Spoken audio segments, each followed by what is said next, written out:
everybody. Hello. Welcome back. I'm Erin. I'm Megan. And this is your favorite utterly unrelated podcast. Yeah, we're pretty cool. We do okay for ourselves. We're the one and only. You missed us. And I hope that you're ready today to hear all about the life and times of Caravaggio. No. Don't turn it off. Don't turn it off. I know you're like, ooh, art stuff. No, he's so interesting because he's like, I was trying to think of who he was like. He's like the, he's like the Danny McBride of like the Baroque world. He really, really is. And I don't know Danny McBride personally, but like every character Danny McBride has ever played, is this guy. But before we get into the life and times of Caravaggio, Megan, I have to tell you what happened last night. What happened last night? So, ever since I got my Invisalign, I have done everything I can to make little shortcuts so that at night, if there's something I need, I don't need to take out my Invisalign, right? So every night I take a grown-up gummy to go to sleep. And it's definitely like the stickier of the THC CBD gummies. And so because I'm so fucking lazy, instead of taking out my Invisalign and chewing it up and then brushing my teeth again, I cut them into little squares that I could easily like just take like a pill, even though it's a gummy. Bro. You know what's happening.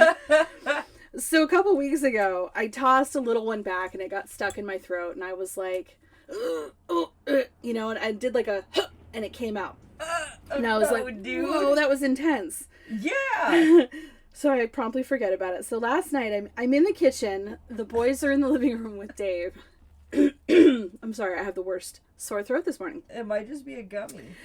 And so I'm like, ooh, I'm going to toss one back real quick. And then I'm going to get the little guy. We're going to go to bed.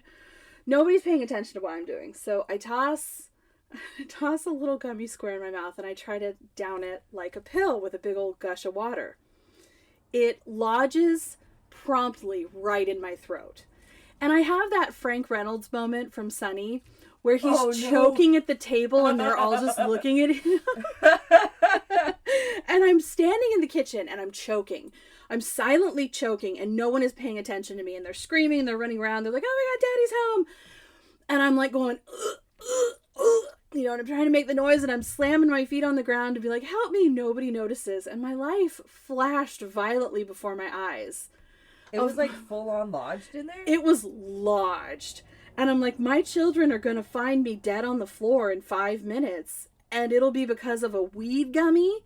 Like, no, fuck this shit, right? So I'm staring at him and they're not noticing that I'm making any sort of commotion whatsoever. So I jammed myself against a chair. I Heimlicked. Shit. Oh yeah, I Heimlicked it out of myself. What the fuck? And I don't know how to do the Heimlich movement, so I sort of was just ramming myself into this chair. I think that's kind of what you're supposed to do. And sort of trying to force what air was left in my lungs out.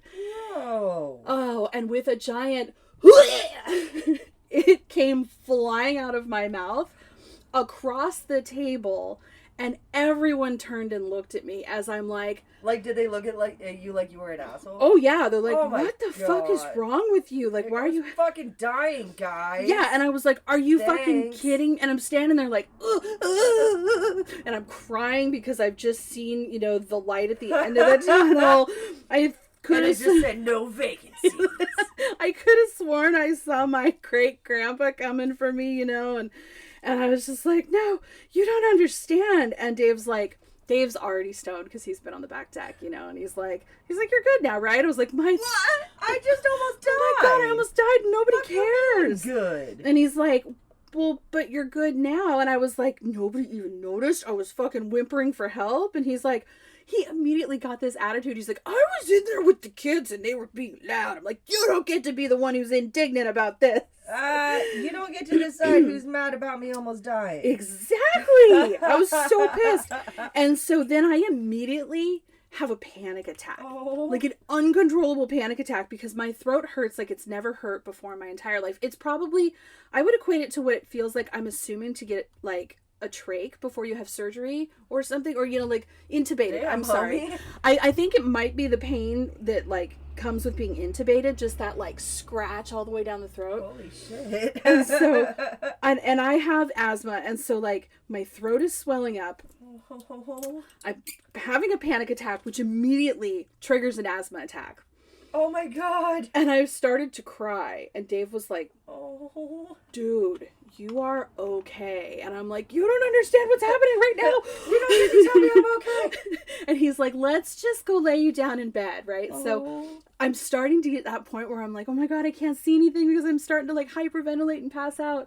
I lay down in bed, and immediately my body does that thing where it's like, oh, we're dying now? Okay, we're in the right position. Let's just shit and puke everywhere, and then we'll just die. It'll be fine. So I'm like, panic attack. My throat is swelling. I'm crying. Immediately, I like fart and burp, and he looks at me. He's like, what the fuck is going on? I was like, I don't know. I think my body knows we're dying. And he's like, it's weird you just called your body we. I'm like, you are too stoned. Bring me the baby. So I made Wolfie come in and sit with me. I was like, put your hand right here. Help mama to get calm. And of course he's like, shh, you know, and he's being so sweet. And he's like rubbing my chest, and he's like, you know, it's okay, mama.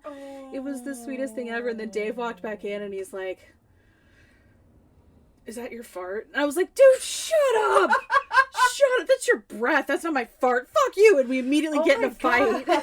And I was like, you are not giving proper respect to the fact that I almost died. And he's like, dude, you were so overreacting. All you did was you coughed up a gummy. And I was like, you fuck you. You have no idea. And so I laid in bed and I cried until I fell asleep, which was like probably like 10 minutes because my gummy kicked in. I hope it was only 10 minutes. I hope so too. And I took 2 hits off my inhaler. I fell asleep. Damn, I woke up like 40 minutes later because I heard DJ laughing in the living room. So I sort of like padded out there in my haze of like near death, and my throat's all scratchy still. And I look over, and him and Dave are playing Fortnite, and I got so mad. I was just like, how could you act like everything's normal? And they're like, what is wrong? The world is not all about you. I'm like, it fucking is. Oh my God, that's so some shit Nick would do. Yeah, I was like, you're just going about your life, huh? He's like, you were fucking asleep. I'm like, yeah, till Chuckles over there woke me up. Shut the fuck up. So like, I kept waking up because my throat hurt, and then I kept waking up because I heard other people having fun, and nobody acknowledged that like I could have died. And Dave says I'm just being a drama queen. But at least, I mean, like, Wolfie sympathizes. Yeah. They weren't even interested in hearing my story about, like, what I saw when I started to, like, black out. God. I was like, dude, I saw a light. He's like, yeah, dumbass. It's like, you're getting the sparkles because you're oxygen deprived. I'm like, oh, fuck me. So you'll have to excuse me today. I'm going to have to edit out 1 million of my own little tiny coughs because my throat fucking hurts so bad. Oh. And it's like just right here, like right where my talkie box is in my throat. I'm just like, when you call this, I know, right? When you call this morning, you're like, my throat hurts. I'm like, me too. Oh.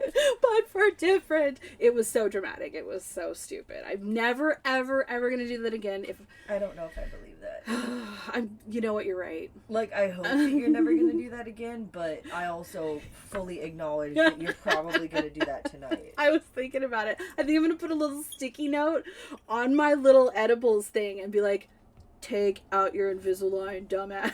Yeah, dude, because it's, I mean, like, yeah, it is kind of a pain in the ass to brush your teeth after every time, but, like, you know, not as big. It's also a huge pain in the ass to have your teeth rot out and have to get all of them replaced. Or the alternative, which is trying to find little workarounds that do not work. Oh, yeah, from experience, I can tell you that none of the workarounds work. Man. None of them. They all just end up really disgusting. Oh. Like, no matter what. Just either don't eat or just take your Invisalign out to eat, because that's just the easiest solution, really. My mom was horrified when I was like, she's like, well, it's like braces, right? You just, you know, you brush when you can. I was like, no. And I explained it to her how it's different.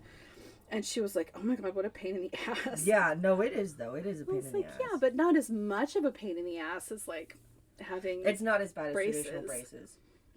Like, at all. That's what I've read. And, like, your face is gonna hurt a lot less than traditional braces. I've heard that too recently, which has made me stop complaining about that. Oh, yeah, no, it is significantly, like, less painful than regular ass braces, for sure. I never had regular braces, but, like, I had a ton of friends who did, and I'm familiar with the process, and so, like, it hurts significantly less to just every week change your retainer, because it's like tiny movements, you know, as opposed to going in and having them like adjust it. What is that, like once every 6 to 8 weeks or something? Yeah.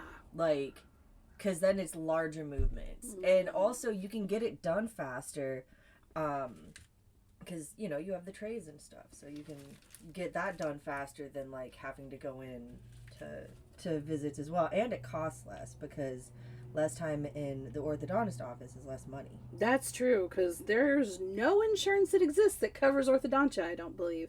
There is, but it's not at our age. Like, if you were significantly younger.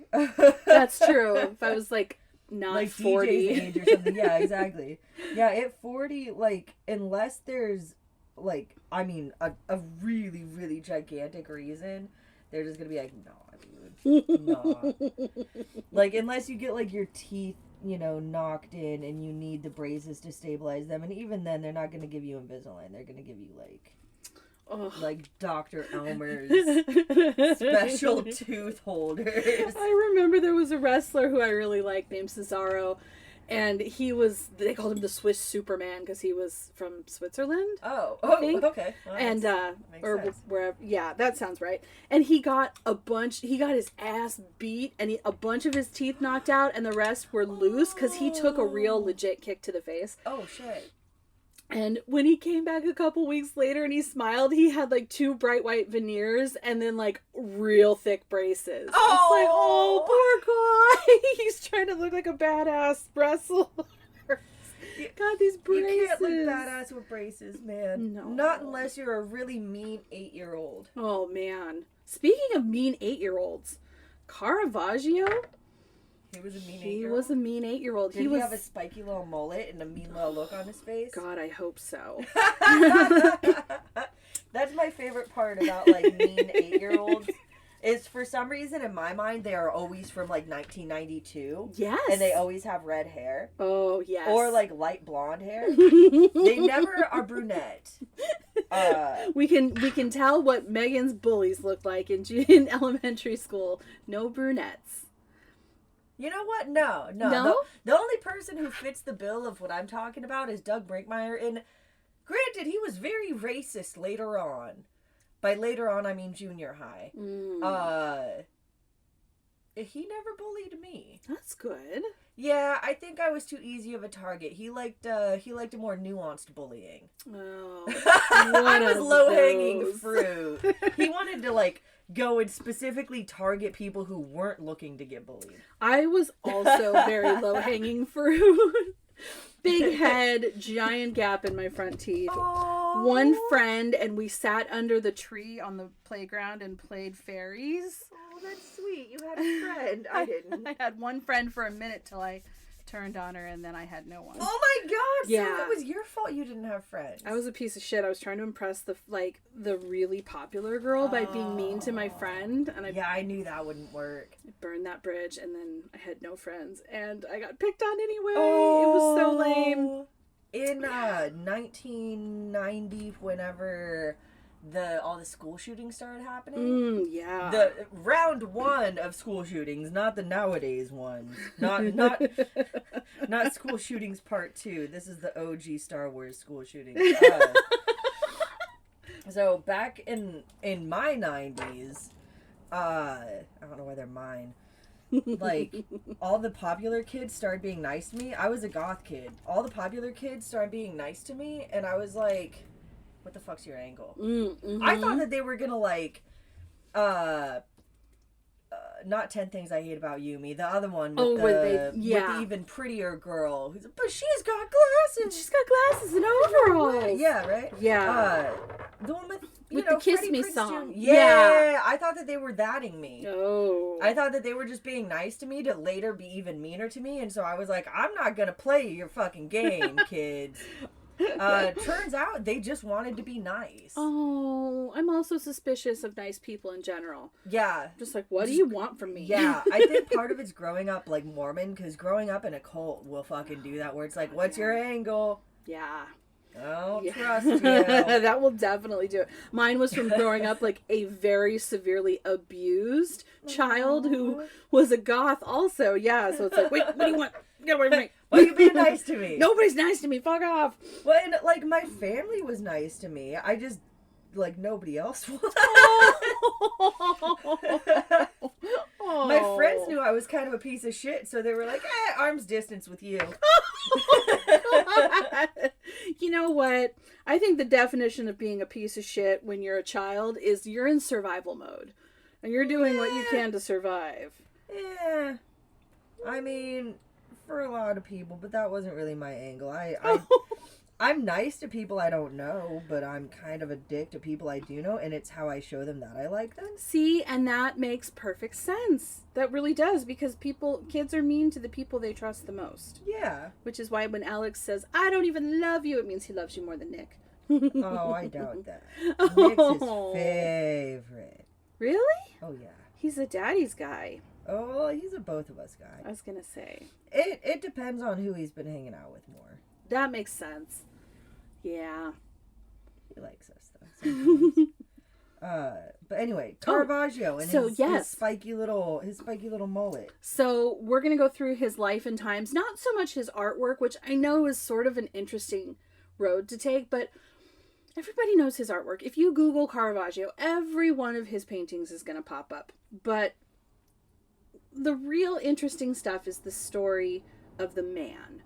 So, there's a million videos on YouTube. If you want to go learn about the paintings, by all means. I'm only going to discuss a couple of them because the man himself is far more interesting to me. So that's cool, because that's what I'm more interested in. Good.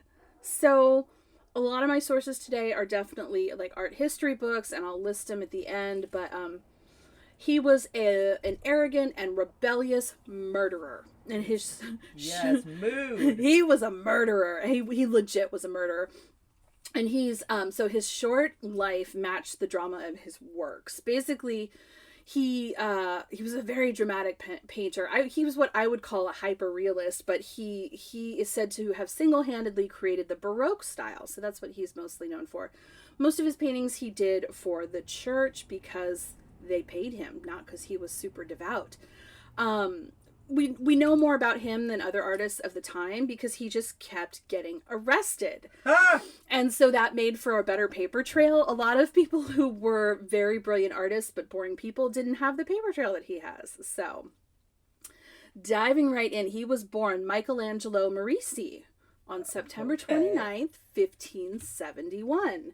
1571 in Milan, Italy. That seems like so fucking long ago. It kind of does. I was like, this dude was hip even back then. Okay. I was a little startled. I was really not expecting it to be that long ago, which sounds so dumb. But in 1576, when he was 6 years old, his whole family moved to the small village of Caravaggio to try to avoid the plague that ravaged the street rats of Milan.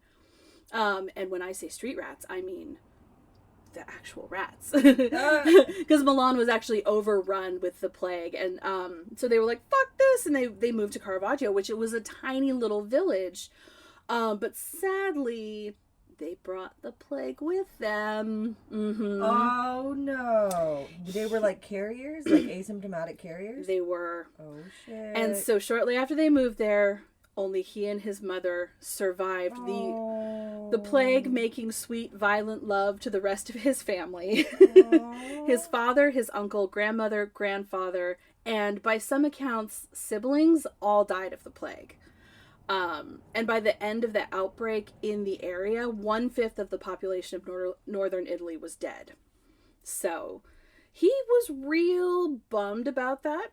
And it was just him and his mom until 1584 when he was 13 and she died. Oh, I thought you were going to say his mom got a boyfriend named Ron. Oh my God, right? Probably. Ron was mean. I don't doubt for a second that his mom had mean boyfriends because they're in... This is my hot take. There's a lot of drinking in Milan and the outskirts of, you know, major metropolis cities at this time. Everyone was dead from the plague. There was a lot of sadness. I feel like there were some mean Rons. I hope not. And, you know, so the same year that his mom died, he started his internship with Milanese painter Simone Petrosano. I don't know why that's important to mention, but I felt like a name made this person real, even though he doesn't come up later, but it's going to take me a second to hit my stride. My brains are still spaghetti from, like, choking almost to death last night.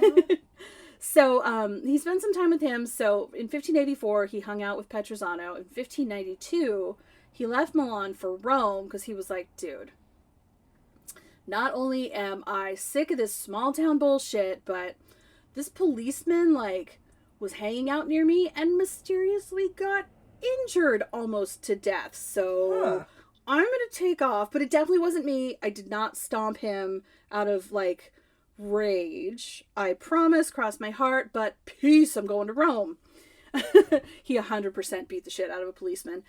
And he was known for brawling, but, like, even in a time where people just stabbed each other in the streets, he was, like, notorious for too much fighting. They would see him, they're like, oh, dude, there's Mikey. Oh my God, he's got that look again. He's gonna fucking punch somebody. All right, let's go. He hasn't seen us yet. Let's just dodge him. Don't look him in the eye. Yeah, don't look him in the eye. Don't challenge him. And so during his time in Rome, he was pretty much broke. And there's a lot of unknowns, but he was mysteriously taken in by an old Scrooge named Pandolfo Pucci. He sounds like a Scrooge. They said he was, like, super miserly. Now, here's my hot take. Here's my theory. Good old Mikey showed up in Rome and gave a series of really bad hand jobs to people trying to, like, make a living. And this poor guy was, like, one of the guys that he gave a bad hand job to. And he was like, look, you're real bad at this.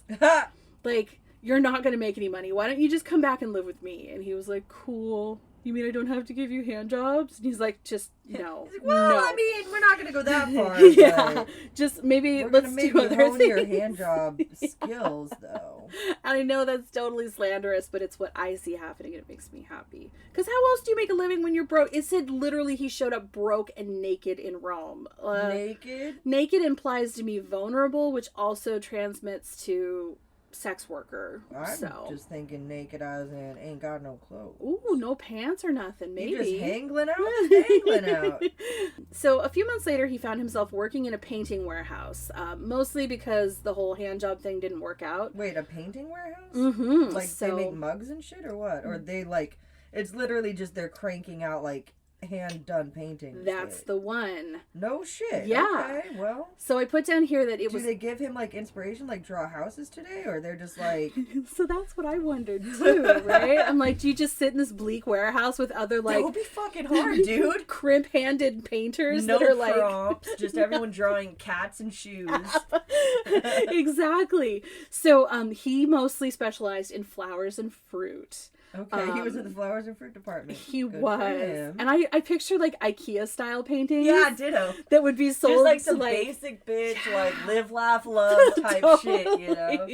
And so I put down, he got a job for Giuseppe Cesari manufacturing paintings of flowers and fruit to sell IKEA-style to the poor and newly divorced people of Rome. Yes! Every man named Gary bought several. Oh my gosh. After a heated argument with Cesari, now I picture this as being over and eaten yogurt in the break room. Like, Cesari probably had a yogurt sitting on, like, their cold shelf and was looking forward to it all day, and he came in and found Caravaggio, like, wiping yogurt out of his beard, and they got into it. There's no proof of that, but that's what I picture. They got into fisticuffs, And he was like, fuck you, I'm out. And he quit. But over the time that he had worked there, he like perfected fruit and flowers. And he was like, fuck, I can go do this and fuck your face. So, okay, him wiping the yogurt out of his beard, in my mind, he's got like a cup of Dannon. And instead, like, he got it. He's like, ooh, mixed berry. Looks left, looks right. For a spoon or something. There's no spoons. So he just crushes it into his face. Like a Jello shot, just like, oh. Yeah. Just, and like, you know, at least a quarter of it is still in the cup. And it, like, half of what comes out ends up in his mouth. The rest is just all down his beard. And so he kind of folds his beard up and starts licking it a little. Yes. Yes.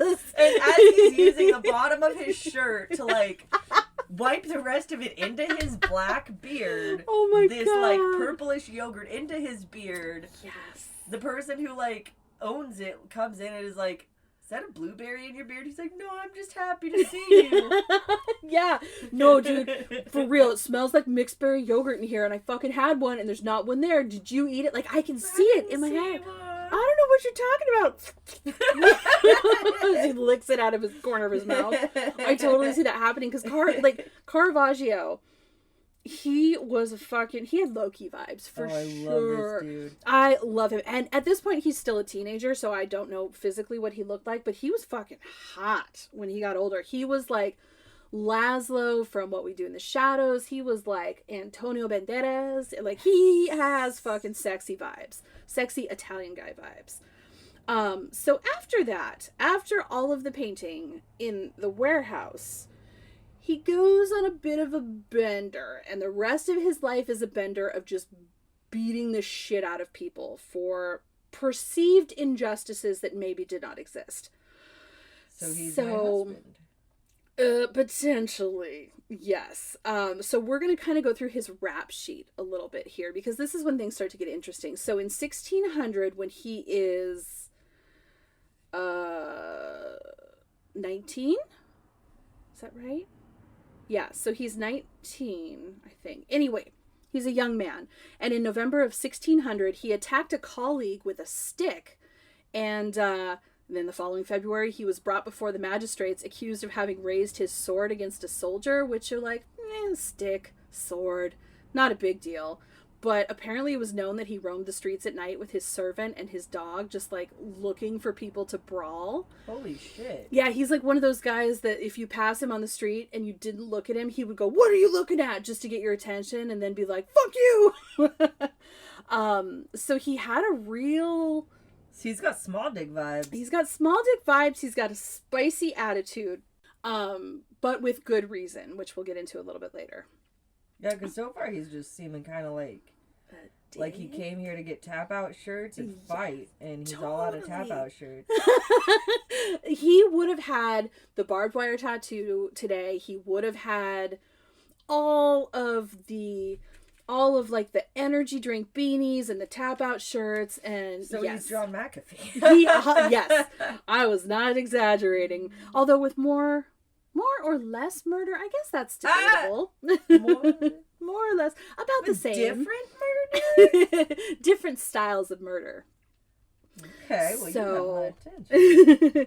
In November of 1600, he beat a nobleman with a club. Jesus.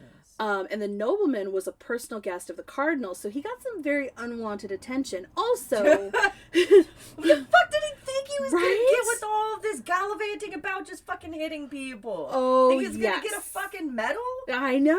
Jesus Christ. Well, and I picture him treating his club like the shusher, you know, and he'd just walk over and thump someone and be like, "Shush! You shush!" Yeah, he definitely has mean man who shushes vibes all over him. Rude man who shushes. The weird part was he wasn't really that much of a drinker. He did not drink much. That makes it fucking worse. It makes it way worse. Imagine, like, would he have been a mean drunk, or would drinking kind of like have mellowed him out? I know some people who are mean sobers, but nice drunks. Ooh, like that's two. Yeah, it is weird. I would say it makes him meaner. I'm thinking it makes him meaner. For what we're about to go over for his later rap sheet. So certain social missteps that he perceived to be injustices. were met with oddly specific punishments from him. So, like, for example, there's this famous... I'm loving this. I know, right? There's, like, this famous moment with a plate of artichokes where at a restaurant in Rome, a waiter served him a plate of artichokes, and Caravaggio was like, he had asked him, like, some of them put them in oil and some I want butter on, right? Like, I want a little bit of both. So when he sees the artichokes in butter, he's like, which ones are in oil? And the waiter, I can just see the waiter who's had like a 15-hour day serving fucking douchebags, who didn't tip him. He's like, it's the ones that aren't in butter. So Caravaggio took a beat and then he threw the plate at the waiter, cutting the waiter's face and sending him to the hospital. The waiter later told a judge, like, I'm gonna sue the shit out of this guy. He fucked up my beautiful face. The beauty of his face, I don't know. I'm sure he was probably very handsome before the scarring. But the records of the trial of that specific artichoke trial are now in the Roman archives because it was like such a scandal at the time. Although Caravaggio's relationship with powerful friends in high places allowed him to sort of shake off the charges, because what his main deal was when he left the painting factory, he was like, fuck this, I'm climbing the social ladder, I'm gonna give good hand jobs to higher up people, I'm pulling myself out of this shit. I am better than all this. I'm sure he worked diligently on the hand jobs. Better hand jobs for all! And so he was really, really ambitious about meeting people high up, especially people in the church, because they wielded so much power in Rome. So there was another waiter. Another time there was a meal that didn't meet Caravaggio's standard, and he just smashed him in the mouth with the plate. He night stalked another young painter who had insulted him behind his back and just like came at him with a sword in the darkness of night in like the back alleys of Rome. So he is it's kind of hard to not like this guy. I know, it's really hard because he's like completely unhinged. Oh yeah, and unchecked too, seemingly. Totally unchecked. He has white privilege stamped all over him. Yeah. And he's handsome, and he's handsome privilege is a thing, man, I'm telling you. Totally. So he was in and out of jail. Quite a bit. So now is when he starts to pay more attention to catering, especially to the church, because he's like, man, they're doing me all these solids, I'm gonna start painting. They'll probably pay pretty good for these paintings. So after he got out of jail in 1601, and I don't know how long he was in jail, it didn't really say, he painted the first taking of Christ, and but in 1603, and he painted it as a thank you to the church and gave it to him. So in 1603 he was arrested again, this time for the defamation of another painter, Giovanni Baglioni, who basically he was like, that dude sucks my balls, I'm way better painter. And so Baglioni was like, I'm gonna sue the shit out of you. You can't just be like, you're better than me, I'm losing fucking patrons and stuff. And then friends of Baglioni sued Caravaggio also because they said he was writing offensive poems about which is my favorite thing ever. Oh man, yes. Oh, like, dude, he is a jack of all trades. At this point, the French ambassador intervened, and Caravaggio was transferred to house arrest after a month in jail, because they were like, dude, come on, he just got out of jail, we need him to paint these things, like, let's just let him paint at home. So between May and October of 1604, he was arrested several more times for things like possession of illegal weapons and insulting city guards, which I feel like he just walked past a city guard and was like, sup? And when the city guard was like, sup with you? He's like, fuck your mom! Just like totally like out of left field, just like unchecked aggression at everyone and everything. My mom said she was waiting to turn right onto Johnson Creek the other day, and there was a homeless guy there, and he was holding a sign asking for money. And he walked past her window and very loudly was like, I'm a Vietnam vet and you're a stupid cunt. She was like, that's not going to get you any money, but I wish you well. I feel like that was some kind of shit that like Caravaggio would do. He was also sued by a tavern waiter for having thrown another plate of food at him. Dude, people need to stop giving this dude plates. Yeah, he needs to be on like a strict boiled potatoes diet, I feel like. On like a hot hot towel. Maybe. So his catalog of misdemeanors in 1605 included carrying a sword and dagger without permission, attacking a lawyer in a quarrel over a fight, and throwing stones at his landlady's windows when she accused him of not paying rent. That was just 1605. This dude is like OG punk rock. He totally is. I'm kind of waiting for like the bad stuff to happen because I know that there's going to be bad stuff. Yeah. I just assume. I don't actually have it on any authority.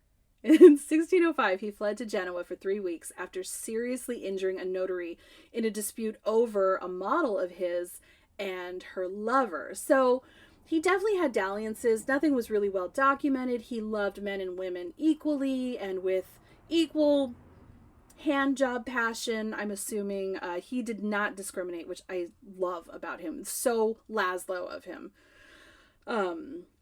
But yeah, so he bonked the guy in the head with a sword. Unfortunately, it was blade side down and he caused a pretty severe head injury. But again, Caravaggio's patrons in the church intervene and managed to cover up the incident without him having to serve any time. So he wandered back to Rome, and in November, Caravaggio was hospitalized for an injury which he claimed he had caused to himself by accidentally falling on his own sword. Yeah. Which, if true, seems likely because he was that guy with all the weapons, right? That he would probably throw around a lot and be like, "Oh, dude, this is my special dagger." He was one of those. And check this. Okay, I should have thought about that. And, yeah. Like, look how balanced the tine is and whatever, right? He studied the blade. Yeah, he seems like a motherfucker who would have studied the blade. Oh, he's such a... Fucking Steven Seagal ass motherfucker. Exactly. So, in 1606, he committed his first murder. Nice. So, he killed Ranuccio Tomasoni, a gangster from a wealthy family, in a duel with swords. The two had argued many times, often ending in blows and just beating the shit out of each other. So I picture them being very much like... They're battle friends. They are battle friends. They're like... I'm trying to remember who was the one who... Oh, God. There was a thing, I know you and I have watched it, and it's like... Well, Okay.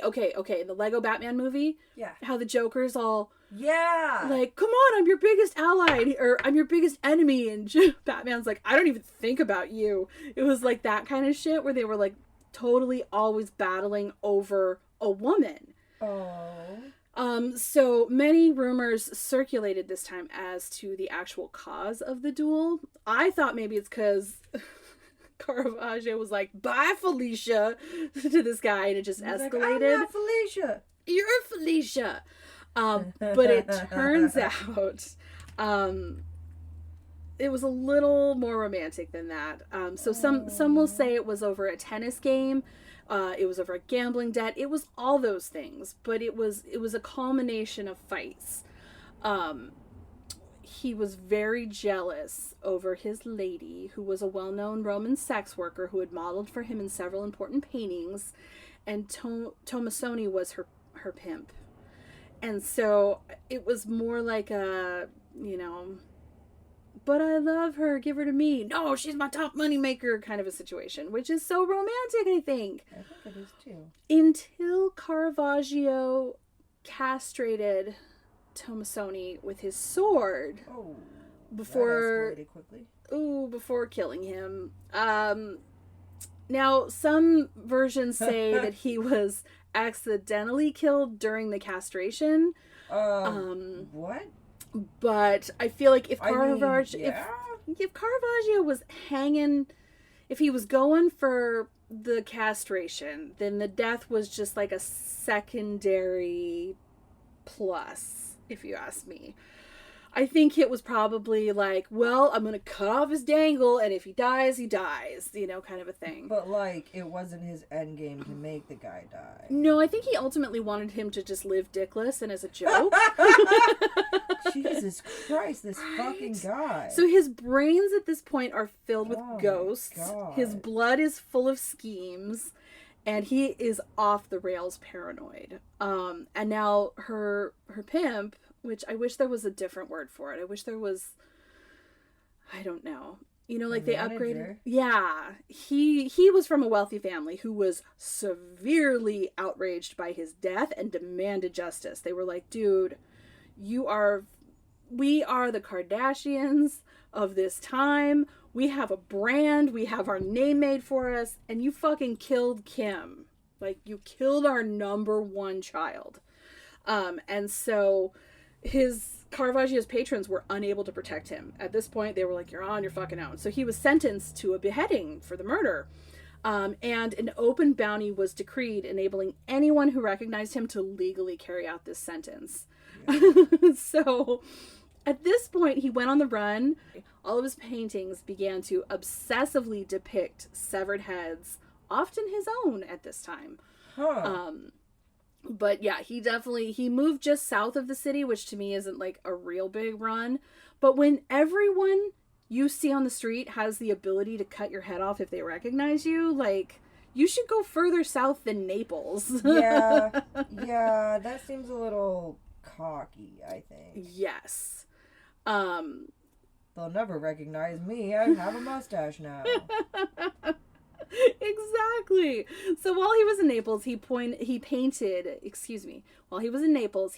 a lot of really important church commissions, including Madonna of the Rosary, the Seven Works of Mercy, just all kinds of like Jesus loving paintings, and that's how he funded his life on the run, basically. And despite his success in Naples, after only a few months in the city, he left for Malta, which was the headquarters of the Knights of Malta, which sort of like a secret society, that it's more like the Skull and Bones, I think, than anything. It's just like really influential people hanging out, doing rituals, casting spells, maybe, and drinking, lots of drinking. Just sounds like regular ass rich people stuff. It's totally rich people stuff. But by late August of 1608, Caravaggio was arrested again and sent to jail again because of another brawl. But this time, he was fighting his little night buddies. Like for fun? It looks like funsies turned into seriousness, because it looks like he kicked in the door of a house and seriously wounded one of his fellow knights. So he was imprisoned by the knights, and he managed to escape somehow, which, like, how does this dude keep slipping out of people's hands? That's what I don't understand. He's totally Ted Bundy. He is so Ted Bundy. And by December, he'd been expelled from the order as a quote-unquote foul and rotten member, a formal phrase used in all such cases against him. They were like, this dude's a bag of shit, and he's always fighting. I feel like they're, in his life anyway, and this is sheer conjecture, that there was probably like a series of people who had thought like, oh, he's so talented, if only we could harness that, and they like tried to like, probably, I don't know, like take him in and be like, oh, I'll just try to civilize this man. But like, yeah, you can't do that with somebody like that. You can't just like him. Yeah, like you can't just like give him a bath and teach him how to floss and like hope that everything goes well. It kind of takes more than that. We're like, we got to get those bats out of your brain. Something's wrong. I know that from personal experience. Like, you can't just teach a guy how to floss and like call it domesticated. Exactly. So after he pissed off every member of the Knights Order, he made his way to Sicily, where he met a friend, Mario Minetti, who was now married and living in Syracuse, and together they set off on what amounted to a triumphal tour from Syracuse to Messina. So they're like, we're painters and we're friends and we're on tour. Sort of like I picture it being like the Tim and Eric Awesome job. I was Awesome show. Great thinking, job like, tour. Like if the office ladies were painters. If the office ladies were painters, We're best 100%. friends. And Yes. we paint. Exactly. Oh, I love it. It's That's so awesome. good. And they got lots of well-paid commissions, including, for the church and for other places. Some of his most famous paintings were done during this period, like the Burial of St. Lucy, The Rising of Lazarus, and Adoration of the Shepherds. I swear to God, I know this stuff. I don't my know tongue any is just of mangled. this stuff. And during this time, his style continued to evolve. I'm convinced I fucked my brain up a little bit last night. Like, it's not making my words say the things. And so this period of time in his life is only notable because his style evolves. It gets darker. There's suggestions of desperation and fear and the frailty of man in all of his paintings. But also a bit of more tenderness and humility than we've seen before, which for him is not saying a lot, because we haven't really seen any signs of, I don't know, life, redemption, anything from him. Now at this point, people are starting to put two and two together, and they're like, this guy's been a little batshit since his very early career. Like, he came out of that painting factory, quote unquote, extremely crazy. That's what someone noted on his transcript for his jail records. Holy shit. That's the technical term, is extremely crazy. It is. I love it. The strangeness seems to have increased after Malta, after being in Malta, and his erratic behavior in Sicily. Just like he was on a bender, like, you know? Okay, so was he like crazy before he went to the paint factory, and the paint factory like made it worse? Like, do you think maybe they were painting with like lead-based paints? Yes! You got it. Oh, sweet! You got it. So he was upset. He was a little troubled when he was young. He definitely had a bad temper. He went to the paint factory and, I'm going to say drank the paint there. Like, there was so much lead in the paint then. It's like the Radium Girls, where that's kind of what I was thinking when I was like, oh, okay. Which, oh my God, I would totally have done that. I would have licked the paintbrushes. They were encouraged to get a fine tip on there. Yeah, awful. I know. And so now at this point, when he's running around Sicily and Malta, he's screaming about being pursued by enemies. He's John McAfee. He's 100% John McAfee, even though he eventually received a pardon for killing the pimp in Rome, and was encouraged to return to Rome. So in the summer of 1610, he took a boat northwards to receive the pardon, which seemed imminent thanks to his powerful Roman friends, but it did take them a little while to get it for him. And with him were the 3 last paintings that he did, and he brought them as gifts for the cardinal. And what happened next is the subject of much confusion and conjecture, though that was only for the time. So he had a fever at the time of his death, and what killed him was a matter of mostly rumor until recently. So some people said, like, oh, he was poisoned by the Tomasoni family, or the Knights had him killed for revenge. Oh no, he died of syphilis. And that would be more what I would go with. Yeah, like, he for sure behaved like he had syphilis. Some thought malaria, or from like eating unpasteurized dairy, which is an interesting one I hadn't heard before. And that he was right in being so paranoid that he was being pursued by enemies. But when he died, his remains were buried in the San Sebastian Cemetery in Porto Ercoles. I'm just going to say, sounds right. I'm going to say he was buried in the San Sebastian Cemetery, which closed in 1956, and then moved to St. Erasmus. Yeah.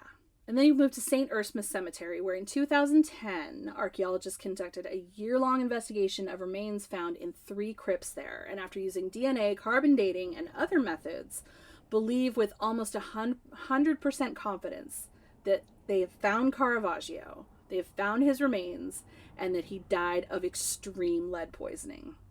Oh, damn! You Yeah, because lead nailed it. poisoning will, like, it'll make a person a little wacky. Oh, yes. Huh, okay. And it didn't help. So the fever that he got, so he had the crazy brains from all the lead coursing through his body. I'll do it. And during a fight, he got a little cut, and he technically died of a staph infection. Oh my god, just like Jason Momoa in Game of Thrones. Yes, yes. Snap. Except there's no Khaleesi there to bring him back as a brain dead sex zombie. Yeah. That was sad. Did she bang with him when he was a zombie? I think she might have. Yeah, she probably did. Probably. I'm really upset about him and Lisa Bonet. Why? Because now we all have a chance. No, I don't think. Come on. I think he's gonna hook up with someone like Pete Davidson? Margot Robbie or something. Pete Davidson is gonna move directly from Kim Kardashian to Jason Momoa. Lateral moves.